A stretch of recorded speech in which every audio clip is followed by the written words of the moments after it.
Hello viewers, welcome to Suman TV. ఈరోజు మనతో పాటు డాక్టర్ మరపల్లి చేతన్ రాజు గారు ఉన్నారు. నమస్తే సార్. నమస్తే మేడం. డాక్టర్ గారు, చాలా మందిలో నేను ఇప్పుడు ఈ మధ్య కాలంలో వింటున్నటువంటి సమస్య, కానీ వాళ్ళు మాత్రం ఎప్పటి నుంచో మాకు ఈ ప్రాబ్లమ్స్ ఉన్నాయి అంటున్నారు.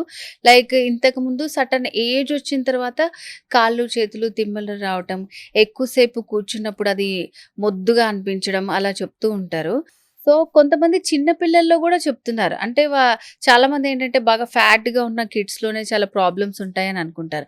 నార్మల్‌గా ఉన్న వాళ్ళు కూడా పిల్లలు ఎక్కువసేపు కూర్చున్న ఈ కాళ్ళన్నీ లాగుతున్నాయి, అదేంటి స్పర్శ తెలియట్లేదు, ఇట్లా చెప్తున్నారు పిల్లల్లో కూడా. సో అసలు ఈ కాళ్ళు తిమ్మిర్లు పట్టడం ఇవన్నీ ఎందుకు అసలు ఎర్లీ స్టేజెస్‌లోనే వస్తున్నాయంటారు? కాళ్ళు పట్టేయడం, కాళ్ళు లాగడం అర్లీ స్టేజెస్‌లో కూడా స్టార్ట్ అయితున్నాయి ఇప్పుడు. హ్మ్. అర్లీ స్టేజెస్‌లో ఎందుకు స్టార్ట్ అయితున్నాయి అంటే, ఇప్పుడు ఒకటేందంటే, పిల్లలకి ఏమో కరెక్ట్ న్యూట్రిషన్ దొరకట్లేదు ఇప్పుడు. న్యూట్రిషన్ చక్కగా లేకపోతే గ్రోత్ చక్కగా ఉండదు. సరే, న్యూట్రిషన్ చక్కగా ఉందనుకోండి, కానీ ఫిజికల్ యాక్టివిటీ లేకపోతే అప్పుడు కూడా ప్రాబ్లమ్ అవుతుంది. హ్మ్. ఫిజికల్ యాక్టివిటీ లేకపోయేసరికి, న్యూట్రిషన్ చక్కగా లేకపోయేసరికి మళ్ళా స్ట్రెస్ పెరిగేటట్టు. ఇప్పుడు జనరలీ టీనేజెస్ హ్మ్. 13, 14, 15, 16, 17, 18 ఎప్పుడైతే టీనేజ్ స్టార్ట్ అవుతుంది కదా, ఒకటేందంటే బాడీలో చేంజెస్ స్టార్ట్ అవుతాయి. అప్పుడే ఏంది అంటే పిల్లల మీద ప్రెషర్ కూడా పెరుగుతుంది. అరే, 8కి వచ్చేసినాం, ఫుల్ చదవాలి, 5 ఏళ్ల తర్వాత ఐఐటి కొట్టాలి, హ్మ్. లేకపోతే నీట్కి ప్రిపేర్గా మంచిగా హ్మ్.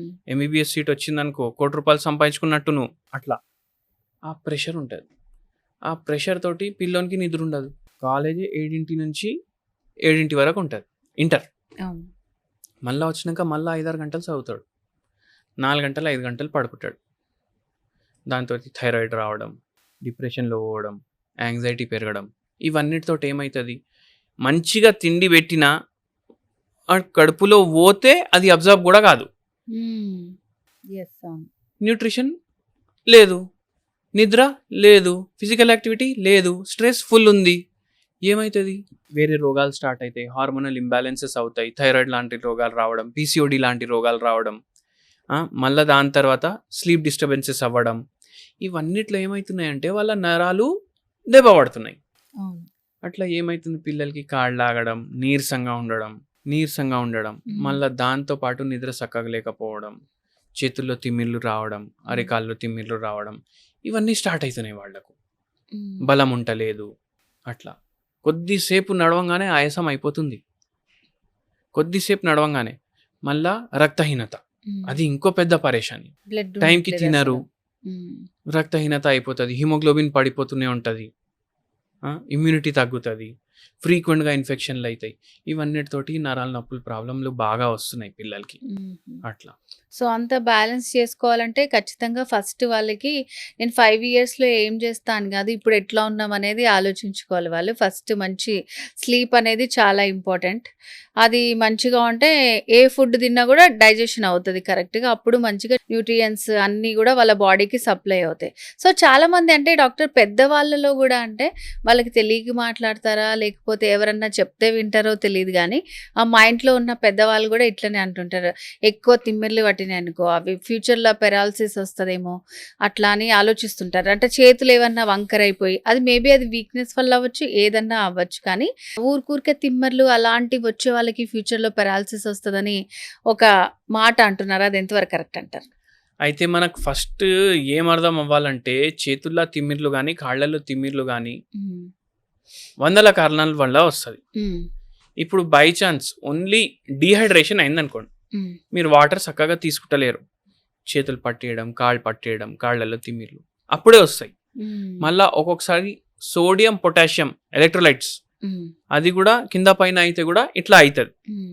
మళ్ళీ ఇంకోటి ఏంది అంటే, చేతుల్లో తిమ్మిర్లు ఉన్నాయనుకోండి, మెడ భాగంలో ప్రాబ్లం అయితే కూడా అవుతుంది. ఓకే. కాళ్ళల్లో తిమ్మిర్లు నడుము భాగంలో ప్రాబ్లం అయితే కూడా అవుతుంది. హ్మ్. మళ్ళీ కాళ్ళు లాగడం, సియాటికా ప్రాబ్లం అంటారు కదా, హ్మ్. దాంట్లో కూడా అవుతుంది. హ్మ్. మళ్ళీ షుగర్ వ్యాధి, హ్మ్. డయాబెటిక్ న్యూరోపతి, హ్మ్. అరికాల్ మంటలు, తిమ్మిర్లు, నొప్పులు, ఇవన్నీ అవుతాయి. ఇట్లా ఈ మధ్య అయితే చాలా మంది ఎట్లా వస్తారు అంటే, గజ్వేల్ నుంచి ఒక అతను వచ్చి, ఏజ్ ఏమో 28 ఇయర్స్, వచ్చి డాక్టర్ నాకు పెరిఫరల్ న్యూరోపతి అయిపోయింది అన్న. హ్మ్. మీకెట్లా తెలుసు అనేసి అడిగినాం. లేదు, ఇట్లా చేతుల్లో తిమ్మిర్లు వస్తున్నాయి, కాళ్ళు మొత్తం లాగుతున్నాయి, హ్మ్. మళ్ళా పెరిఫరల్ న్యూరోపతి అని ఎవరన్నారంటే, లేదు నేను ఆన్‌లైన్‌లో చూసుకున్నా. ఓకే. మొత్తం నాకు తెలిసిపోయింది. మీరు మందు హ్మ్. ఇచ్చేసేయండి అని. ఈయన ఏం పని చేస్తాడంటే డెలివరీ దాంట్లో చేస్తాడు. ఓకే. డెలివరీ బాయ్ లాగా ఆ! చేస్తాడు. హ్మ్. అది కొరియర్‌లు అవన్నీ ఉంటాయి కదా! హ్మ్. దాంట్లో చేస్తాడు. ఇప్పుడు నేను అడిగిన ఎన్ని కిలోమీటర్లు తిరుగుతావు రోజు? హ్మ్. అంటే ఒక 30-50 కిలోమీటర్లు అయితాయి. ఏం బండి వాడుతున్నారు? ఎన్నేండ్లయింది బండి కొని? అంటే అది బండి కూడా చాలా పాతగుంది మళ్ళా. హ్మ్. దానికి షాక్ అబ్జార్బర్‌లు కూడా సక్కగా పనిచేస్తలేవు. హ్మ్. నడుము భాగంది ఒక ఎక్స్‌రే తీపియండి అన్నాను. నడుము భాగంది ఎక్స్‌రే తీపిచ్చిర్రు. నడుము భాగంలో ఆ ఏజ్‌లోనే డీజనరేటివ్ చేంజెస్ ఉన్నాయి. ఓకే. హ్మ్. మీకు ప్రాబ్లమ్ కాళ్ళల్లో గాదు, పెరిఫరల్ న్యూరోపతి గాదు. ఇక్కడే ప్రాబ్లమ్ ఉంది హ్మ్. అనేసి ఎక్స్‌ప్లెయిన్ చేసినాం పేషెంట్‌కి ఇట్లా ఉంటది అనేసి. అయితే ఏందంటే మనకు ఇట్లా బైక్‌ల మీద తిరుగుడుతోటి కూడా ఇట్లా వస్తాయి ఓకే. ప్రాబ్లమ్స్. మళ్ళా ఇంకా డయాబెటిస్ చెప్పిన థైరాయిడ్ వ్యాధి వల్ల కూడా వస్తది. హ్మ్. థైరాయిడ్ వ్యాధి వల్ల కూడా నరాలకు ప్రాబ్లమ్ అయితది. మళ్ళా తర్వాత ఏందంటే ఇప్పుడు మీరు పక్షవాతం అన్నారు. హ్మ్. ఇప్పుడు కాళ్ళల్లో ఉన్న నరాలకి, చేతుల్లో ఉన్న నరాలకి ఇక్కడ ప్రాబ్లమ్ గాదు. నరాలు అన్ని టిప్స్ వరకు ఉంటాయి. హ్మ్. కానీ పక్షవాతం ఎట్లా వస్తది? పక్షవాతం 2 కారణాల వల్ల వస్తది. ఒకటి హెమోరేజిక్, ఇంకోటి ఇస్చిమిక్. హ్మ్. ఏదైతే మన బ్రెయిన్ ఉంటది గదా! మన బుర్ర ఉంటది గదా! ఈ అవును. అన్ని నరాలకి అది ట్రాన్స్‌ఫార్మర్ అన్నమాట. హ్మ్. అన్ని ఎలక్ట్రికల్ ఇంపల్సెస్ మన బ్రెయిన్‌లకెళ్ళి అన్ని నరాలకు పోతాయి. అయితే ఏమైతదంటే మనకు ట్రైగ్లిసరైడ్ ఎక్కువున్నా, కొలెస్ట్రాల్ ఎక్కువున్నా అందరూ ఏమనుకుంటారు నరాలదే ప్రాబ్లమ్ పక్షవాతం. ఉంది నరాల ప్రాబ్లమ్. కానీ మీ మెయిన్ ట్రాన్స్‌ఫార్మర్‌లో ప్రాబ్లమ్ అవ్వడం వల్ల నరాల్లో ప్రాబ్లమ్ అయితది. హ్మ్. బ్రెయిన్‌కి రక్తం పోతది. ఇప్పుడు ఏదైతే రక్తనాళాలు ఉంటాయి గదా! ఆర్టరీలు ఉంటాయి గదా! దాంట్లో కొలెస్ట్రాల్ జమ అయితది. ఇప్పుడు కొలెస్ట్రాల్ జమ అయిందనుకోండి రక్తనాళలో అది ఇంత లావు అయి ఉండేది ఇంత అయిపోతది. ఎందుకంటే ఇక్కడ మొత్తం కొలెస్ట్రాల్ అక్యుములేషన్ మొత్తం అయిపోయింది. ఫ్యాటే ఉంది. అవును. అట్లా ఎథెరోస్క్లెరోసిస్ అయితది. అంటే ఏంది రక్తనాళ పాడైతుంది. హ్మ్. ఇప్పుడు ఇది రక్తనాళ ఏం సప్లై చేస్తది? రక్తం సప్లై చేస్తది. హ్మ్. ఏడంటే అన్ని పార్ట్‌లకి సప్లై చేస్తది. బ్రెయిన్ వరకు గూడా పోవాలి రక్తం. బ్రెయిన్‌కి రక్తం కరెక్ట్ పోతేనే మన బుర్ర సరిగా పనిచేస్తది. మన నరాలు సరిగా పనిచేస్తాయి. హ్మ్. ఎందుకు? ఇది ఆక్సిజన్ తీసుకపోతది. హ్మ్. మినరల్స్ తీసుకపోతది. న్యూట్రియంట్స్ తీసుకపోతది. అన్నీ తీసుకొని పోతది. ఎలక్ట్రోలైట్స్ తీసుకపోతది. మెయిన్ అయితే ఎలక్ట్రోలైట్స్. ఇప్పుడు ఇవన్నీ పోతున్నాయి. ఇప్పుడు ఇంత ఉండే పైపు ఇంతే అయిపోయింది. సన్నగా అయిపోయింది. హ్మ్. ఏమైతది? దాని మీద రక్తం ప్రెషర్ ఎక్కువ పడతది. ఒక్కొక్కసారి అది పేలిపోతది. బుర్ర లోపల ఉన్న రక్తనాళ పేలిపోతది. హ్మ్. Leakage problem. ఓకే. అక్కడ రక్తం ప్రెషర్ లీక్ అయితది. ఎక్కువైపోయి ఆ! నరాలన్నీ బ్లాస్ట్ అయిపోతాయి మొత్తం. హ్మ్. పేలిపోతే ఏమైతది? ఇప్పుడు రక్తం దీంట్లోకెళ్ళే పోతది గదా! బ్రెయిన్‌లో లీకేజ్ అయితదా? హ్మ్. అవును. లీకేజ్ అయ్యి అక్కడ హెమోరేజ్ లాగా ఫార్మ్ అయితది. ఓకే. దాన్ని హెమోరేజిక్ స్ట్రోక్ అంటారు. హ్మ్. దాంతోటొస్తది పక్షవాతం. ఓకే. ఓకే. హెమిప్లేజియా అంటారు. అంటే హ్మ్. ఒక సైడ్ పనిచేస్తలేవు చేతులు, కాళ్ళు. హ్మ్. పక్షవాతం. ఇది పనిచేస్తలేదు. హ్మ్. మాట సరిగా వస్తలేదు. ఓకే. ఇట్లా ఒకటి. మళ్ళీ ఇంకోటి ఏంది అంటే ఎథెరోస్క్లెరోసిస్ అన్నా అంటే ఏంది కొలెస్ట్రాల్ జమ అయ్యి అక్కడ మొత్తం ఇట్లా అయిపోవడం. ఎక్కడో కాళ్ళలో గాని, చేతుల్లో గాని ఎక్కడో హ్మ్. రక్తనాళాలో ఏమైతది మొత్తం జామ్ అయిపోతది. కానీ ప్రెషర్ తోటి రక్తం పోతుంది గదా! హ్మ్. ఆ ప్రెషర్ తోటి ఏమైతది ఆ పీస్ అక్కడ బ్రేక్ అయిపోతది. ఎంబోలై అంటారు దాన్ని. ఓకే. ఇప్పుడు అది రక్తంలో ఫ్లో అయితుంది. హ్మ్. ఇంత ఉంది ఆ పీస్. ఉన్న రక్తనాళ ఇంత ఉంది. హ్మ్. చిన్నగుంది. రక్తనాళ డయామీటర్ కన్నా చిన్నగుంది. హ్మ్. ఇప్పుడు అది తిరుగుతుంది మీ శరీరంలో. హ్మ్. అది మీ బ్రెయిన్‌కి పోతది గదా! అక్కడ రక్తనాళాలు సన్నగుంటాయి. జామ్ జేసేస్తది. ఓకే. ట్యాప్‌లో కచరా వస్తే ఎట్లా జామ్ అయిపోతది? హ్మ్. ఇంకా సో, నీళ్ళొస్తాయా? మొత్తం అక్కడ ఇల్లంతా జామ్ అయిపోతది. టప్ టప్ టప్ టప్ కొట్టాలి దాన్ని గట్టిగా. హ్మ్. అవును. లేకపోతే సాగు జేపియాలి. జామ్ అయిపోయినంక ఏమైతది? ఇంకా ఫ్లో ఆగిపోతది రక్తంది. అంతే. బ్రెయిన్‌కి ఆక్సిజన్ పోతుందా? వెళ్ళట్లేదు. పోవట్లేదు. ఏమైతది? పక్షవాతం వస్తది. హ్మ్. అయితే ఏందంటే చేతిల్లో తిమ్మిర్లు వల్ల పక్షవాతం రావడం కారణం గాదు. కానీ కూసోనే ఉండడం, హ్మ్. సెడెంటరీ లైఫ్ స్టైల్ ఉండడం, ఓకే. ఫిజికల్ యాక్టివిటీ ఉండకపోవడం, హ్మ్. తాగుడు, సిగరెట్లు, గుట్కాలు, పాన్లు, గీన్లు అన్నీ నడుస్తున్నాయి. హ్మ్. ఏమైపోతది? అయితది. ఇప్పుడు మీరు చాలా ప్రాబ్లమ్స్‌కి అవి అసలు ఎట్లా వస్తాయి, ఏంటి అని జెప్పారు. సో, వాటిని సాల్వ్ జేసుకోవాలంటే మనకేమన్నా హోమ్ రెమెడీస్ ఉన్నాయంటారా? అయితే నరాల నొప్పుల గురించి మాట్లాడినాం మనం. ఉమ్, షుగర్ వ్యాధి వల్ల వస్తుంది అనుకోండి నరాల నొప్పులు. ఉమ్, షుగర్ వ్యాధి వల్ల నరాల నొప్పులు వస్తున్నాయంటే వైట్ టీ అనేసి టీ ఉంటుంది. ఉమ్. వైట్ టీ చేసుకోవాలి. ఎట్లా వైట్ టీ చేసుకోవాలి? చాలా వైట్ టీ. రకాల టీలు విన్నాం కానీ వైట్ అవును. టీ ఎట్లుంటది అంటారు అసలు? వైట్ టీ ఎట్లుంటది అంటే ఉమ్, టీ లానే ఉంటది, పేరుకి మాత్రం వైట్ టీ ఉంది. ఓకే. ఎందుకంటే ఇప్పుడు మనం ఇంట్లో డైలీ చాయ్ తాగుతాం కదా, లిప్టన్ తాగుతాం, రెడ్ లేబుల్ తాగుతాం, అవును. మళ్ళా ఇట్లా రకరకాలవి ఉన్నాయి కదా, తాజ్ మహల్ ఉంది. ఉమ్, ఇది బ్లాక్ టీ. ఉమ్, ఉమ్, డికాక్షన్ చేసుకొని తాగినరు అనుకోండి, ఉమ్, దీంట్లో కూడా బెనిఫిట్స్ ఉంటాయి. ఉమ్, యాంటీ ఆక్సిడెంట్స్ ఉంటాయి. చక్కెర యాడ్ చేయలేదు అనుకోండి, దీంట్లో కూడా యాంటీ ఆక్సిడెంట్స్ ఉంటాయి. Hmm. దీనికైనా జర ఎక్కువ గ్రీన్ టీ, ఉమ్, ఎక్కువ యాంటీ ఆక్సిడెంట్లు ఉంటాయి. జర కిడ్నీ హెల్త్కి మంచిగా ఉంటుంది, మళ్ళీ నరాలకు మంచిగా ఉంటుంది. ఉమ్. షుగర్ వ్యాధి వల్ల నరాలు డ్యామేజ్ అయినాయి అంటే దానికి మంచిగా ఉంటుంది. కానీ దీనికైనా మంచిది అంటే వైట్ టీ. ఓకే. ఏంటి అంత క్యూరియాసిటీ క్రియేట్ చేస్తున్నారు మాకు? ఇంతకీ ఏంటిది అది వైట్ టీ అంటే గ్రీన్ టీ ఏంటి? లాగానే ఎట్లా ఉంటుంది. చేసుకోవాలి ఎట్లా అంటారు? చేసుకోవాలంటే ఉమ్, ఇప్పుడు గ్రీన్ టీ చాక్పత్తి, బ్లాక్ టీ చాక్పత్తి సేమ్ ఉంటుందా? ఆహా, ఉండదు, వేరే వేరే ఉంటాయి. వేరే ఉంటుంది కదా. వైట్ టీ చాక్పత్తి కూడా వేరే ఉంటుంది. ఓకే. ఇప్పుడు ఎక్కువ దొరకదు, ఉమ్, మన కిరాణా దుకాణంలో దొరకదు, ఉమ్, మనకు సూపర్ మార్కెట్లో దొరకదు, ఉమ్, ఆన్లైన్లో దొరుకుతుంది. ఓకే. తెప్పించుకోండి. గ్రీన్ టీ ఎట్లా తయారు చేసుకుంటారు అట్లా తయారు చేసుకోండి. ఉమ్. చాయ్ బదులు అది తాగండి. ఇప్పుడు కొందరు సో అంటే ఏమంటారు, ఇప్పుడు మనకి వైట్ టీ అనగానే ఆన్లైన్ లో అవైలబుల్ గా ఉంటది అంటారా? ఉంటది. ఇప్పుడు మీరు సెర్చ్ చేసి చూడండి, ఉందా ఓకే. లేదా, ఉంటది. ఓకే. అట్లా తెప్పించుకోండి. ఉమ్, మళ్ళా ఇంకోటి నేను చెప్తా, ఇప్పుడు ఈ గ్రీన్ టీ చేసుకున్నా, వైట్ టీ చేసుకున్నా, మీ ఇష్టం, మీ మ్మ్. ప్రిఫరెన్స్. టీ బ్యాగ్లో వస్తుంది. ఉమ్, చాలా మంది ఏం చేస్తారు, నీళ్ళు గరం చేసుకొని దాంట్లో టీ బ్యాగ్ వేసుకుంటారు. అవును. అట్లా చేయొద్దు. ఉమ్, ఎందుకు చేయొద్దు? ఉమ్, టీ బ్యాగ్ ఏదైతే ఉంటుంది ఉమ్. దాంట్లో మైక్రో ప్లాస్టిక్ ఉంటుంది. ఓకే. ఇప్పుడు ఓన్లీ పేపర్ తయారు చేసి వాడు బ్యాగ్ తయారు చేసి ఇచ్చిండు అనుకోండి, ఉమ్, వేడి నీళ్ళు వేయంగానే పేపర్ ఫైబర్ మొత్తం దూరం దూరం అయి మొత్తం చాక్పత్తి దాంట్లో పడిపోతుంది, అవును. పేపర్ కూడా కలిసిపోతుంది. ఉమ్, అప్పుడు వైట్ వైట్ కనిపించేసరికి మన గ్రీన్ టీ కూడా వైట్ టీ లాగా అనిపిస్తుంది.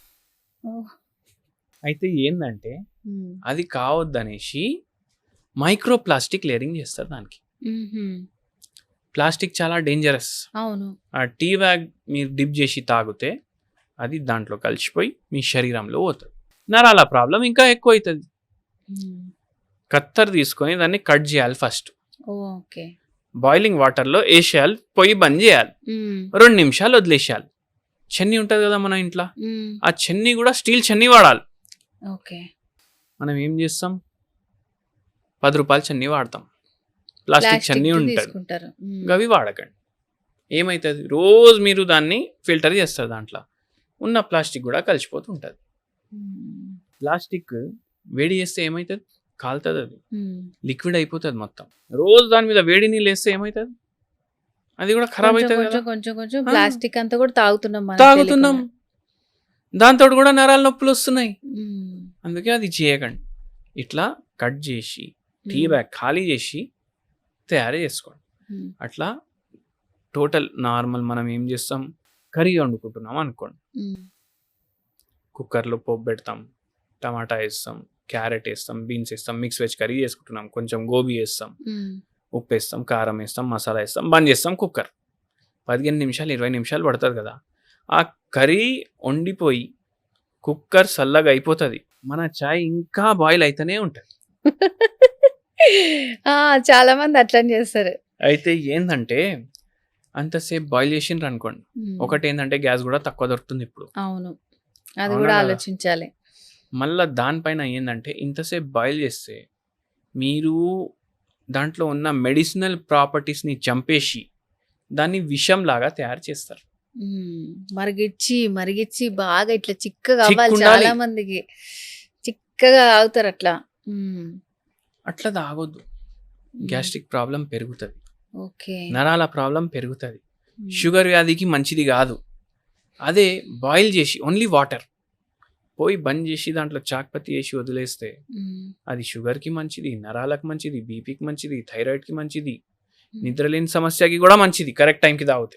కొంతమందికి ఏంటంటే ఎంత ఎక్కువ మరిగితే అంత ఎక్కువ టేస్ట్ ఉంటుందని ఫీలింగ్ అనమాట వాళ్ళకి. కానీ దానివల్ల ఇన్ని ప్రాబ్లమ్స్ ఉంటాయని తెలియదు వాళ్ళకి. ఉమ్, అట్లా ఎక్కువసేపు చేసి తాగితే మీకు లేని అన్ని రోగాలు వచ్చే ఛాన్సెస్ ఉంటాయి. అట్లా తాగొద్దు. మళ్ళా ఏంది ఇప్పుడు వైట్ టీ అట్లా తాగుతాం. ఇది నరాలకు మంచిది, షుగర్ వ్యాధికి మంచిది. ఇప్పుడు నడుము నొప్పి ఉంది, మనకు డీజనరేషన్ చేంజెస్ అయినాయి, దానివల్ల నరాల నొప్పులు వస్తున్నాయి. L4 L5 ప్రాబ్లం ఉంది డాక్టర్ అనేసి చాలా మంది వస్తారు. ఆపరేషన్కి పోయే స్టేజ్ వాళ్ళకి కూడా వస్తారు. హోమియోపతి మందులు ఇస్తాం, వాళ్ళని బట్టి వాళ్ళకు చెప్తాం ఏమైనా హోమ్ రెమెడీ కూడా ఉందనుకోండి. ఇట్లాంటి ప్రాబ్లం ఉందనుకోండి, మీరేం చేయాలంటే పెరుగు తినాలి. మజ్జిగ కాదు. అందరు ఏం చేస్తారు, లాస్ట్కి రైస్ వేస్తారు, దాని మీద కొంచెం పెరుగు, ఏదో పావు చెంచా పెరుగు వేస్తారు, మళ్ళీ చేతులు ఇట్లా చేసుకొని దాంట్లో కలుపుకొని తింటారు. దాంట్లో పెరుగు ఎంత ఉంది, ఒక చెంచా. చెంచా కూడా కాదు. మంచిగా పెరుగు తీసుకోండి, మంచిగా పెరుగు తీసుకొని అన్నంలో కలుపుకొని తినండి. ప్రోబయాటిక్ ఉంటుంది, కాల్షియం ఉంటుంది, మెగ్నీషియం ఉంటుంది, vitamin A B C D E K అన్నీ ఉంటాయి. దాని తర్వాత ఏంది అంటే బొక్కలు డ్యామేజ్ అయినాయి, దానికి మంచిగా హెల్ప్ చేస్తుంది. మళ్ళీ తర్వాత ఏం చేయాలంటే బై ఛాన్స్ మీకు నైట్ కొంచెం రైస్ మిగిలిపోయింది అనుకోండి, మట్టిది గిన్నె తీసుకోవాలి. మట్టిది గిన్నె తీసుకొని దీంట్లో ఆ రైస్ వేయాలి, దాంట్లో పాలేయాలి, 2 మిరపకాయలు కట్ చేసుకొని వేసేయాలి, మిరియాల బుక్ని కొంచెం వేయాలి, కొంచెం ఉప్పు వేయాలి. మళ్ళీ దాని తర్వాత దీంట్లో కొంచెం పెరుగు వేసి మొత్తం కలిపేసి పెట్టేసేయాలి. వాటర్ ఎక్కువ వేయొద్దు, సద్దన్నం లాగా తయారైపోతుంది. అవునా కాదా? అవును. నెక్స్ట్ డే మార్నింగ్ తినాలి, మంచిగా ఉంటుంది. ఇంతకు ముందు ఇలాంటి రెసిపీస్ అన్ని పెద్దవాళ్ళు చేసుకొని వాళ్ళు పొలం పనులకు వెళ్ళేటప్పుడు పెట్టుకుని తినేవాళ్ళు. ఇప్పుడు దీనికోసము స్పెషల్గా మనకి ఎక్కడ చూస్తే సోషల్ మీడియాలో అంతా ఇట్లా చద్దన్నం చేసుకోవడానికి రెసిపీలు కూడా చెప్తున్నారు. రెసిపీలు ఏంది, రెస్టారెంట్లు కూడా తయారవుతున్నాయి. అవును, అంత మంచి ఫుడ్ ని అందరు ఇప్పుడు అవాయిడ్ చేస్తున్నారు. నరాలకు చాలా మంచిగా ఉంటుంది, బొక్కలకు చాలా మంచిగా ఉంటుంది. ఎందుకంటే బొక్కలు డ్యామేజ్ అవ్వడం వల్ల మీకు నరాల ప్రాబ్లం వచ్చింది. మళ్ళా ఇంకోటి ఏంటంటే మెనోపాజ్ తర్వాత నరాల నొప్పులు స్టార్ట్ అవుతాయి, హార్ట్ ఫ్లషెస్ వస్తాయి, కాళ్ళల్లో మంటలు స్టార్ట్ అవుతాయి. కాళ్ళల్లోనే కాదు, మొత్తం బాడీనే మంటలాగా అయిపోతుంది. మీరేం చేయాలంటే ఈ సద్దన్నం మీరు చేసుకుంటారు కదా, దాంట్లో జీలకర్ర పౌడర్ వేయాలి. నైట్ పెట్టేటప్పుడే జీలకర్ర పౌడర్ వేయండి, కళ్యామాకుల పొడి వేయండి, కలిపేసి పెట్టేసేయండి. అది హెల్ప్ఫుల్ ఉంటుంది. మళ్ళీ దాని తర్వాత షుగర్ వ్యాధి ఉంది, నరాలు కూడా డ్యామేజ్ అయినాయి అనుకోండి, మునగాకుది కూడా పొడి వస్తుంది, కారం పొడి వస్తుంది దాన్ని, అది కలిపేసి పెట్టేసేయండి. పైనకెళ్ళి ఏం వేసుకోవద్దు, నెక్స్ట్ డే మార్నింగ్ అన్ని దాంట్లోనే కలిపేసి పెట్టేసేయాలి. సో నైట్ అంతా అది మంచిగా సోక్ అవుతుంది అన్నమాట, మంచిగా ఏమంటారు ఫర్మెంటేట్ అవుతుంది. మళ్ళీ మన దేశంలోనే పెరుగుని కర్డ్ అంటారు, వేరే వాళ్ళు యోగర్ట్ అంటారు. అవును. అయితే ఏంది అంటే ఈ పెరుగులో ఇన్ని శక్తులు ఉంటాయి, రోగ నిరోధక శక్తులు ఉంటాయి. మళ్ళా తర్వాత ఏందంటే ఇప్పుడు థైరాయిడ్ వ్యాధి ఉందనుకోండి, థైరాయిడ్ వ్యాధి ఉంటే మీరు దానివల్ల మీకు ఇట్లా అవుతున్నాయి అనుకోండి నొప్పులు. థైరాయిడ్ వ్యాధి ఉన్నా, షుగర్ వ్యాధి ఉన్నా మీరు ఏం చేయండి అంటే మన ముంగికి పల్లి ఉంటుంది కదా, మునక్కాయ ఉంటుంది కదా, 2 తీసుకోండి, కట్ చేసుకొని కుక్కర్లో వేయండి, వాటర్ వేయండి, బాయిల్ చేయండి, 2-3 సీటీలు వస్తాయి, బంద్ చేయండి, చల్లగా అవుతుంది. అది తీసేయండి, పప్పు గుత్తి తీసుకొని మొత్తం దాన్ని మ్యాష్ చేయండి, అన్ని కాడీలు మిగులుతాయి కదా, తీసి పడేసేయండి. కొంచెం మిరియాల పౌడర్ వేయండి, కొంచెం ఉప్పు, వెరీ లెస్ ఉప్పు, కొంచెం యాపిల్ సిడర్ విnegar వేయండి దాంట్లో కొద్దిగానే.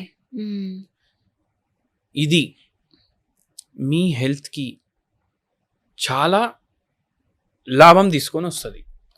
దీన్ని మొరింగా సూప్ అంటారు. సౌత్ ఈస్ట్ ఏషియన్ కంట్రీస్లో చాలా తాగుతారు. వెయిట్ లాస్కి హెల్ప్ చేస్తుంది. థైరాయిడ్ వ్యాధికి కూడా చాలా మంచిది. థైరాయిడ్ వ్యాధి వల్ల నరాల నొప్పులు వస్తున్నాయంటే దాంట్లో కూడా హెల్ప్ చేస్తుంది. హ్మ్. యాంటీ ఆక్సిడెంట్ ప్రాపర్టీస్ కూడా ఉంటాయి. బాడీలో ఇన్ఫ్లమేషన్ కూడా ఫైట్ చేయడానికి హెల్ప్ చేస్తుంది. హ్మ్. ఇమ్యూనిటీని పెంచుతుంది. షుగర్ వ్యాధి కోసం మంచిది. హ్మ్. మళ్ళీ దాని తర్వాత నరాల నొప్పుల కోసం కూడా మంచిది. ఇవన్నీ చేస్తున్నారు. థైరాయిడ్ వ్యాధి ఉంది. మీరు ఏం చేయాలంటే అయోడియం అనేసి హోమియోపతి మందు ఉంటుంది. ఓకే. అయోడియం అనేసి హోమియోపతి మందు ఏదైతే ఉంటుంది, ఇది 6C పొటెన్సీ తీసుకోవాలి. హ్మ్. వారానికి ఒకసారి వేసుకోవాలి. థైరాయిడ్ వ్యాధి వల్ల నరాల నొప్పులు వస్తున్నాయంటే అది హెల్ప్ చేస్తుంది. థైరాయిడ్ వ్యాధి పూర్తిగా తగ్గుతుందని నేను చెప్పట్లేదు. హ్మ్. థైరాయిడ్ వ్యాధి వల్ల నరాల నొప్పులు వస్తుంది అంటే దానికి హెల్ప్ చేస్తుంది. అట్లా ఇవి నరాల గురించి జర కొన్ని హ్మ్. చెప్పినా మీకు. అంతే. ఓకే. సో, అంటే ఇప్పుడు మీరు చెప్పిన అన్నీ గూడా చాలా మంచి రెమెడీస్ అండి. సో, ఎవరైతే థైరాయిడ్‌తో బాధపడుతున్నారో ఎక్కువయ్యి అండ్ షుగర్ ఉన్న పేషెంట్స్ తీసుకోవచ్చు. సో, అంటే చాలా ప్రాబ్లమ్స్ ఉన్న వాళ్ళకి గూడా మంచి టీ ఎలా పెట్టుకోవాలో చెప్పారు. సో, మార్నింగ్ మంచి హై ప్రోటీన్ ఫుడ్ అది. మంచి కర్డ్ రైస్ ఎలా చేసుకోవాలి అండ్ సూప్ గూడా చెప్పారు. సో, అండ్ అలాగే ఇంకొక క్వెషన్ ఏంటంటే చాలామంది షుగర్ పేషెంట్స్‌లో షుగర్ వాళ్ళు కంట్రోల్ లేనప్పుడు కొంతమందిలో ఐ ప్రాబ్లమ్స్ వస్తుంటాయి. అండ్ అలాగే కిడ్నీ ప్రాబ్లమ్స్ వస్తుంటాయి. సో, అసలు ఫస్ట్ ఆఫ్ ఆల్ డాక్టర్ అసలు ఈ ఆర్గాన్ డ్యామేజ్ అనేది షుగర్ పేషెంట్‌లో ఎందుకు అవుతది? మీరు ట్రీట్మెంట్ ఇస్తున్న పేషెంట్స్‌కి ఎవరిదైనా ఇట్లా అయ్యిందా? ఏమన్నా మీకు తెలిసిన స్టోరీ ఏదన్నా చెప్తారా? షుగర్ వ్యాధిని కంట్రోల్లో పెట్టుకున్నారనుకోండి. షుగర్ ఎందుకు వచ్చింది? Life style disorder sugar. హ్మ్. స్ట్రెస్ ఉండి, లైఫ్ స్టైల్ చక్కగా లేకపోతే, నిద్ర చక్కగా లేకపోతే, వెయిట్ ఎక్కువ ఉంటే, జెనెటిక్ ఫ్యాక్టర్ ఇవన్నీ సరే. కానీ స్ట్రెస్ చాలా ఎక్కువ ఉంది అనుకోండి మనిషి వస్తుంది. ఈ స్ట్రెస్ ఎక్కువ ఉంది, షుగర్ అది వచ్చేసింది. దాని తర్వాత కూడా మీరు స్ట్రెస్ మీద నీ కంట్రోల్ చేసుకుంటలేరు అంటే ఏమవుతుంది? ఆర్గన్ డ్యామేజ్ స్టార్ట్ అవుతుంది. హ్మ్. మీరు ఓకే. కిడ్నీలు అన్నారు, కంటి చూపు అన్నారు, హ్మ్. బొక్కల మీద కూడా ఎఫెక్ట్ వేస్తుంది షుగర్ వ్యాధి. ఓకే. ఎట్లా అంటే ఇప్పుడు కార్బోహైడ్రేట్ మెటబాలిజం చక్కగా అయితలేదు బాడీలో. అంటే హ్మ్. మీరు తినే ఫుడ్ ఏ ఫుడ్ తిన్నా దాంట్లో షుగర్ ఉంటుంది. హ్మ్. ఏ ఫుడ్ తిన్నా అంటే మిరపకాయలో కూడా షుగర్ ఉంటుందా? ఉంటుంది షుగర్. ఓకే. మిరపకాయలో కూడా షుగర్ ఉంటుంది. అంటే హ్మ్. కార్బోహైడ్రేట్ ఉంటుంది. హ్మ్. కార్బోహైడ్రేటే ప్రాబ్లం కదా. కార్బోహైడ్రేట్ పేరు ఎంత పెద్దగా ఉంది, హ్మ్. అవునా కదా? హ్మ్. దానికి చిన్న ముద్దు పేరు ఇచ్చిన. హ్మ్. ఏంది? షుగర్ వ్యాధి. ఓకే. Carbohydrate metabolism problem. హ్మ్. అన్నిట్లో కార్బోహైడ్రేట్ ఉంటుంది. కార్బోహైడ్రేట్ పోతుంది బాడీలో, షుగర్ ఉంటుంది దాంట్లో, రక్తంలో వెళ్ళిపోతుంది తినాక. రక్తంలో ఏమవుతుంది? షుగర్ పెరిగింది. నార్మల్ మనిషిలో ఏమవుతుంది? ఇన్సులిన్ రిలీజ్ అవుతుంది. నార్మల్ మనిషిలో ఏమవుతుంది? రిలీజ్ అయిన ఇన్సులిన్ శరీరం వాడుకుంటుంది. హ్మ్. వాడుకొని దాన్ని బ్రేక్ డౌన్ చేస్తుంది. హ్మ్. కానీ ఇక్కడ ఏమవుతుంది? ఇన్సులిన్ ప్రొడక్షన్ ఐదర్ తక్కువ ఉంది, లేకపోతే ఇన్సులిన్ రెసిస్టెన్స్ డెవలప్ అయింది. హ్మ్. అంటే బాడీ మర్చిపోయింది ఇన్సులిన్ ఎట్లా వాడుకోవాలి. హ్మ్. షుగర్ పెరుగుతూనే ఉంటుంది. ఇప్పుడు ఏమవుతుంది?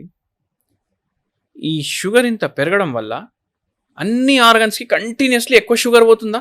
హ్మ్. అవును. ఇక్కడ పోతుంది బుర్రలో. బ్రెయిన్‌కి మొత్తం ఏమవుతుంది? అటాక్ అవుతది బాడీ అంతా. మొత్తం హ్మ్. బాడీలో షుగర్ ఎక్కువ ఉంటుంది. హ్మ్. అంటే ఒకటేసారి కాదు. హ్మ్. ఇప్పుడు చెరుకు రసం ఉంటుంది కదా, అవును. మనం ఇప్పుడే తాగినాం అనుకోండి, హ్మ్. ఒక్క నిమిషం వదిలేసి షుగర్ టెస్ట్ చేసుకున్నాం అనుకోండి, హ్మ్. మనకు కూడా షుగర్ ఎక్కువ కనిపిస్తుంది. ఓకే. హ్మ్. సాయంత్రం చెక్ చేసుకున్నారు అనుకోండి, తాగినాక ఒక హ్మ్. 5-6 గంటలతో నార్మల్ వస్తుంది. ఎందుకు? మనకు ఇన్సులిన్ రిలీజ్ అయింది, హ్మ్. అది మొత్తం మెటబలైజ్ అయిపోయింది. బ్రెయిన్కి కూడా ఎక్కువ షుగర్ పోలేదు. బ్రెయిన్కి ఎక్కువ షుగర్ పోతుంది. ఇప్పుడు షుగర్ పేషెంట్లో బ్రెయిన్కి ఎక్కువ షుగర్ పోయి ఇప్పుడు బ్రెయిన్ ఏమో హైపర్ యాక్టివ్ అయిపోతుంది ఒకటేసారి. హ్మ్. కన్ఫ్యూజన్ అయిపోతుంది. ఎట్లా? ఏంది? ఇట్లా సడన్గా మాట్లాడడం, హ్మ్. మళ్ళీ దాని తర్వాత హ్మ్. బ్రెయిన్ ఫాగ్ అవ్వడం, సడన్గా హ్మ్. డల్ అయిపోవడం, సడన్గా యాక్టివ్ అయిపోవడం, హ్మ్. ఇట్లా స్టార్ట్ అవుతుంది. మళ్ళీ దాని తర్వాత మెల్లమెల్లగా over a period of time నీరసం రావడం స్టార్ట్ అవుతుంది. నరాల్ బ్రెయిన్ రెండు కనెక్టెడ్, హ్మ్. రెండు ఎఫెక్ట్ అవుతున్నాయి. ఫర్గెట్ఫుల్నెస్ స్టార్ట్ అవుతుంది. మీరు చూడండి, షుగర్ పేషెంట్లు చెప్తారు, డాక్టర్ నాకు ఈ మధ్య మతి మార్పు పెరిగిపోతుంది. అవునవును. తాళం చెయ్యి ఎక్కడ పెడుతున్నానో గుర్తుంటలేదు నాకు. హ్మ్. తాళం చెయ్యి ఎక్కడ పెడుతున్నా గుర్తుంటలేదు. హ్మ్. ఒక్కటే కాడ పెట్టాలనుకుంటే వేరే కాడ పెట్టేస్తా. అవును. ఇట్లా మాట్లాడతారు. ఎందుకు? షుగర్ వ్యాధి వల్ల ఎఫెక్ట్ అది. హ్మ్. కంటి చూపు డ్యామేజ్ అవుతుంది, రెటీనా డ్యామేజ్ అవుతుంది, నరం ఉంటుంది ఒకటి హ్మ్. ఆప్టిక్ నర్వ్, అది కూడా డ్యామేజ్ అవుతుంది. జుట్టు రాలుడు ఎక్కువైపోతుంది. మీరు ఒకటి చూడండి, గాదు, 2 గాదు ఆ, చాలా సమస్యలు షుగర్ వచ్చేస్తాయి. వ్యాధి ఉన్నోళ్ళకి మీరు చూడండి, వాళ్ళ జుట్టు సన్నగా అయిపోతుంది మెల్లమెల్లగా. ఓకే. హ్మ్. వినిపియదు సరిగా. హ్మ్. ఇయర్‌లో ఒటైటిస్ మీడియా అంటే ఇయర్ ఇన్ఫెక్షన్. మళ్ళీ సపురేటెడ్ ఒటైటిస్ మీడియా హ్మ్. అంటే చీమ్ రావడం హ్మ్. చెవుల. ఓకే. ఓకే. ఆ! నోట్లో ఫ్రీక్వెంట్‌గా పొక్కుళ్ళవ్వడం, హ్మ్. గ్యాస్ట్రిక్ ప్రాబ్లమ్ అవ్వడం, హ్మ్. గ్యాస్ట్రైటిస్ అవ్వడం, సో, తిన్నది ఇవన్నీ సరిగ్గా అరగకపోవడం. అరగకపోవడం. హ్మ్. ఇప్పుడు ఇవన్నీ కావద్దు కదా! అవును. చేతుల్లో తిమ్మిర్లు రావద్దు, హ్మ్. అరికాలు మంటలు రావద్దు. ఎందుకొస్తున్నాయి? షుగర్ పెరుగుతుంది కదా బాడీలో. హ్మ్. అయితే సో, అంటే మీరు చెప్పినట్టే డాక్టర్ చాలామంది ఏమనుకుంటారంటే, మేము టాబ్లెట్స్ ఏసేసుకుంటున్నాం గదా! ఇంకా ఇవి డైట్‌లు ఇవన్నీ ఎందుకు జేయాలి అని ఆలోచిస్తూ ఉంటారనమాట. ఇష్టం వచ్చినట్టు తింటూనే ఉంటారు. అట్లనే ఉంటారు. ఎందుకు అంటే అదే మీరన్నది ఒక రీజన్. హ్యాపీగా ఉంటాం, పోయేదెప్పుడు పోతాం అన్నది ఇంకొకటి. టాబ్లెట్‌లు ఏసుకుంటున్నాం గదా! ఏం తిన్నా మాకేం కాదని ఇంకొకటి. ఇట్లా ఆలోచిస్తూ ఉంటారు. అయితే ఏందంటే హ్మ్. ఇప్పుడు గ్లైకోసిలేటెడ్ హిమోగ్లోబిన్. ఇప్పుడు దాన్ని గ్లైకేటెడ్ హిమోగ్లోబిన్ అనేసి కూడా చెప్తున్నారు. హ్మ్. అది ఎక్కువుంది. షుగర్ అది ఉంది. అది ఎక్కువుంది. 8, 9, 10 అట్లా ఉంది. షుగర్‌కి మందు మొదలుపెట్టిండ్రు. ఏమైతది? అది 6కి వస్తది. ఆ మందు మెటబాలిజంలో మీకు అంత ఎఫెక్ట్ ఉండదు. ఎంతైతే న్యాచురల్ ఉంటది. కొన్ని రోజులు మందులు పనిచేస్తాయి. హ్మ్. దాని తర్వాత మళ్ళా షుగర్ పెరుగుతది. అప్పుడు ఏం చేస్తారు? మందు డోస్ పెంచుతారు. హ్మ్. మళ్ళా కొన్ని రోజులు సెట్ అయితాయి. మళ్ళా మందుల డోస్ చేంజ్ చేస్తారు. ఇంకా స్ట్రాంగ్ మందు ఇస్తారు. హ్మ్. మళ్ళా ఏం చేస్తారు? రిపోర్ట్‌లో అయితే నార్మల్ వస్తుంది కదా! హ్మ్. హ్మ్. కానీ బాడీలో మనకున్న షౌకులకి, మనకున్న టెన్షన్‌లకి, మనకున్న అలవాట్లకి ఏమైతది? షుగర్ చేసే డ్యామేజ్ అయితే జరుగుతూనే ఉంది కాబట్టి డోస్ పెరుగుతుంది. అవును. అవునా హ్మ్. కాదా? లైఫ్ స్టైల్ చక్కగా లేదు. డ్యామేజ్ జరుగుతుంది. పేపర్ మీద కవర్ ఉంది. హ్మ్. అందుకే లోపల ఏముందో మీకు తెలుస్తలేదు. హ్మ్. పేపర్ ఎన్వలప్‌లో పెట్టినామంటే పేపర్ మీద ఏం రాసినామో అర్థం కాదు కదా! కరెక్టే కదా! సో, అంటే ఫస్ట్ వాళ్ళు మనకి డోసేజ్ పెరిగింది అన్నప్పుడే అర్థం అర్థం చేసుకోవాలి. చేసుకోవాలి. రోగం పెరుగుతుంది. యెస్. మనం కంట్రోల్‌లో లేము అని అర్థం చేసుకోవాలి. సో, మరి ఇలాంటి వాళ్ళకి ఏమన్నా ఇంట్లో బాగా తినే వాళ్ళకి ఏమన్నా రెమెడీస్ చెప్తారా మీరు? మళ్ళీ ఎందుకంటే ఫస్ట్ చెప్పారు ప్రతీదీ ఒకటి మీరు చెప్పినట్టు 1, 2 గాదు. చాలా ఆర్గాన్స్ మీద అది మనకి ప్రభావం చూపిస్తుందని. సో, డైట్ తోటి వాళ్ళకి షుగర్ అయితే తగ్గదు. కానీ ఎట్లా కంట్రోల్ చేసుకోవాలనేది చెప్తారా? హోమియోపతి మందులు వాడితే పూర్తిగా రివర్స్ అయితది షుగర్. ఓకే. బై చాన్స్ మీరు ప్రీ డయాబెటిక్‌లో ఉన్నారనుకోండి. హ్మ్. మీరు ఏ డాక్టర్ దగ్గర ఎళ్ళే అవసరం లేదు. హ్మ్. మీరు ఏం చేస్తారంటే మర్క్ సాల్ అనేసి హోమియోపతి మందు ఉంటది. హ్మ్. మర్క్ సాల్ హ్మ్. 0/3 పొటెన్సీ. ఓకే. 0/3 పొటెన్సీ రోజుకి 10 గోళీలు ఏసుకోండి. హ్మ్. దాంతో పాటు 5000 స్టెప్స్ అని అనుకోండి. హ్మ్. స్టార్ట్ చేయండి నడవడం. దాంతో పాటు బయట తిండి బంద్ చేయండి. హ్మ్. దాని తర్వాత మీరు ఇంట్లో కూడా హ్మ్. నూనె వాడతారు కదా! హ్మ్. రిఫైన్డ్ ఆయిల్ వాడొద్దు. Okay. Refined, double refined, triple refined ఇట్లా మొత్తం హల్చల్ పేర్లతోటి వస్తాయి ఆయిల్‌లు. అవును. హార్ట్ హెల్త్ అని ఉంటది దాని మీద. అవును. తిప్పి చూస్తే ఏమో పామ్ ఆయిల్ ఉంటది దాంట్లో. ఓకే. ఇవన్నీ బంద్ చేయండి. గానుగ నూనె వాడండి. దాంట్లో మంచిది ఏది అంటే ఒకటి కొబ్బరి నూనె, ఇంకోటి ఆవాల నూనె. హ్మ్. ఇవి వాడండి. మళ్ళా దాని తర్వాత ఇప్పుడు ఇది వాడండి అంటే దీంతోటి మీకు ప్రీ డయాబెటిక్ నుంచి నాన్ డయాబెటిక్‌కి రారు మీరు. హ్మ్. అన్నీ చేస్తే వస్తారు. కొద్దిగానే వాడండి నూనె. ఏదో పేరు కోసం ఏస్తున్నారు. నూనె ఏదో ఖతం అవ్వాలి హ్మ్. అనేసి కొద్దిగా ఎయండి. పోపు పెట్టుకునేటప్పుడే కావాలి కదా మనకు. అవును. కొద్దిగా ఇంత ఎయాలి. దాంట్లోనే జీలకర్ర, రాయి అన్నీ ఏసి మీరు పోపు పెట్టుకోండి. హ్మ్. ఇట్లా నూనె పైన తేలొద్దు. ఓకే. హ్మ్. మనకు నూనెలో టేస్ట్ ఉండదు. మనకు టేస్ట్ ఫుడ్‌లోనే ఉంటది. అరే! టేస్ట్ ఎట్లా వస్తది డాక్టర్ అట్లా చేస్తే? అందరూ అదే కదా ఎట్లా? అడుగుతారు. ఎట్లా బతకాలి? చచ్చిపోవాలనా? ఏం చేయమంటున్నారు? అని కాదు. టేస్టే ఉండదు నూనెలో. హ్మ్. అవునా కాదా? అవును. అట్లా మీరు నూనె వాడాలి. మళ్ళా దాని తర్వాత ఎంత తినాలనిపిస్తే దానికి సగం తినాలి. మీ బరువు ఎక్కువుందంటే. హ్మ్. వాకింగ్ చేయాలి. 100 కిలోమీటర్లు నడవాలి. హ్మ్. 100 కిలోమీటర్లు ఒక్క రోజులో ది కాదు. హ్మ్. నెలకి 100 కిలోమీటర్లు నడవాలి. ఓకే. ఓకే. హ్మ్. రోజుకి 3 కిలోమీటర్లు, 3.5 కిలోమీటర్లు. హ్మ్. మళ్ళా స్లోగా నడవొద్దు. హ్మ్. బ్రిస్క్ వాక్ చేయాలి. బ్రిస్క్ వాక్ చేసుకుంటా ఇవన్నీ వాకింగ్ చేస్తున్నారు, నూనె తగ్గించిండ్రు, బయట ఫుడ్ మొత్తం బంద్ చేసిండ్రు, మళ్ళీ దాని తర్వాత రిఫైన్డ్ ఆయిల్ ఆపిండ్రు, అవునా కాదా? ఇట్లా ఇవన్నీ చేసుకుంటా నేను చెప్పిన మందు కూడా అది హెల్ప్ చేస్తుంది మీకు. దీంతో మీకు ప్రీ డయాబెటిక్ నుంచి మీరు నాన్ డయాబెటిక్ అయిపోవాలి. మ్యాక్సిమం కేసెస్లో లైఫ్ స్టైల్ చక్కగా పెట్టుకోవాలి, 7-8 గంటలు మంచిగా పడుకోవాలి, మంచిగా పడుకోవాలి. కొందరికి ఏంది పడుకునేటప్పుడు కూడా అన్నీ లేని థాట్లు అన్నీ వస్తాయి, అవునా కాదా? అరే పిల్లాడు క్లాస్లో సెకండ్ వచ్చిండు అనుకో, ఏమైపోతుంది నా పరువు, ఇట్లా చెప్తారు. అవును, వీళ్ళే వెళ్ళి చదువుకున్నట్టు అంతా ఫీల్ అవుతుంటారు. 94 వచ్చినాయి, ఎంత చదువుపిచ్చినా 94 వచ్చినాయి, 100 రాలేదు. జెంట్స్ ఏం ఆలోచిస్తారు, నెక్స్ట్ మంత్ ఈఎంఐ పైసలు అయితే ఉన్నాయి, 3 నెలల తర్వాత పైసలు ఉండకపోతే ఏం చేయాలి? అమ్మ వాళ్ళు వస్తారా బ్యాంక్ వాళ్ళు ఇంటికి, మళ్ళీ గొడవలు చేస్తారా, లొల్లిలు చేస్తారా? కిరాయి ఇవ్వలేదనుకో, ల్యాండ్ లార్డ్ ఏమంటాడు, మళ్ళీ వచ్చి గొడవ చేస్తాడు ఆ దుకాణంలో. ఇంకా ఎంప్లాయీస్ అరే ఏఐ వస్తుంది చెప్పకుండా ఉద్యోగంకి వెళ్ళి తీసేస్తే ఏంది మన పరిస్థితి? అన్ని ఇట్లా అయితే ఎట్లా? ఈ ఆలోచనలు ఉంటాయి కదా, ఇవి బంద్ చేస్తే మంచిగా నిద్ర వస్తుంది, అవునా కాదా? అట్లా ఇట్లా స్ట్రెస్ తగ్గించుకుంటే కూడా మనకు ఇది బెనిఫిషియల్. సో అంటే ఇప్పుడు ఆలోచనల గురించి వచ్చింది కాబట్టి అడుగుతున్నా డాక్టర్ ఈ క్వశ్చన్. అంటే ఇట్లా ఓవర్ థింకింగ్ చేసే వాళ్ళు ఉంటారు కదా, నిజంగా వాళ్ళకి ఏదో ఒక రోగము ఇప్పుడు రాకపోయినా తర్వాతన్నా వస్తుంది వాళ్ళకి. సో అసలు ఓవర్ థింకింగ్ కంట్రోల్ చేసుకోవాలంటే ఏమన్నా దానికోసం కూడా ఒక మంచి రెమెడీ చెప్పాలి మీరు అందరికి. ఈ ఓవర్ థింకింగ్ మీరు అంటున్నారు కదా, దీన్ని యాంగ్జైటీ అంటారు. ప్రతి మనిషిలో కొంచెం యాంగ్జైటీ ఉంటుంది. ఇప్పుడు ఈ యాంగ్జైటీ ఇట్లా వస్తే మనకు ఫ్యూచర్లో మన గుండె మీద కూడా ప్రమాదం, బ్రెయిన్ మీద కూడా ప్రమాదం, షుగర్ వ్యాధి వచ్చే ఛాన్సులు పెరుగుతాయి. ఓవర్ థింకింగ్ వల్ల యాంగ్జైటీ, ఓవర్ థింకింగ్, నిద్ర కూడా వస్తలేదు ఈ భయాలకు. సాయంత్రం తులసి చెట్టు ఉందా మీ ఇంట్లో, 6 ఆకులు తీసుకోవాలి, అది వాటర్లో వేయాలి, బాయిల్ చేయాలి, దీంట్లో ఇలాచీలు 1 కానీ 2 కానీ దంచుకొని వేసేయాలి, బాయిల్ చేయాలి, బంద్ చేయాలి, ఫిల్టర్ చేయాలి, తాగాలి. తులసిలో అడాప్టోజెనిక్ ప్రాపర్టీస్ ఉంటాయి, ఓకే, యాంగ్జైటీని జరా తక్కువ చేస్తుంది, అది ఇట్లా హెల్ప్ చేస్తుంది. మీరు అడిగారు కదా ఇట్లా మనకు సమాధానం దొరుకుతుంది ఏమైనా హోమ్లో మనం చేసుకొని తీసుకొనికుండా. ఇది డైలీ తులసి కాడ దీపం పెడతాం, దాంట్లో ఉన్న ప్రాపర్టీలు మర్చిపోతాం, అవునా కాదా?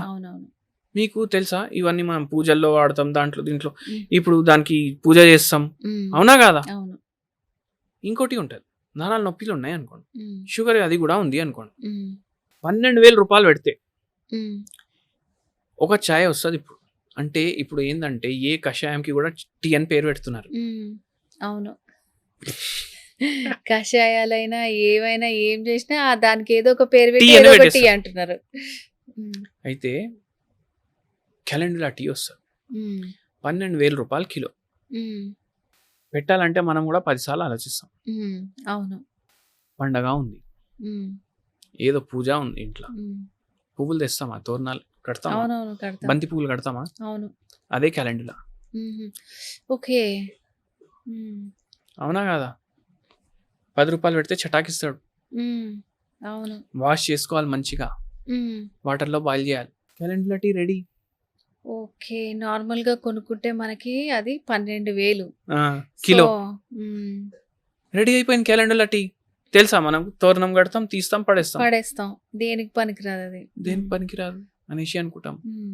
అచ్చా, పూజలు ఉంటే మల్లెపూలు కట్టుకుంటామా, మల్లెపూలు జడకి వేసుకుంటాం, ఆ మల్లెపూలు బాయిల్ చేసి తాగినరు అనుకోండి, ఓకే, మోకాల నొప్పులకి కూడా పనికొస్తుంది, నరాల నొప్పులకి పనికొస్తుంది, ఎటువంటి నొప్పి ఉన్నా పనికొస్తుంది. ఎందుకు? దాంట్లో యాంటీ ఇన్ఫ్లమేటరీ ప్రాపర్టీస్ ఉంటాయి. జాస్మిన్ టీ అనేసి పేరు పెట్టి దానికి కూడా 15,000 రూపాయలు కిలోకి అమ్ముతున్నారు, అవునా కాదా?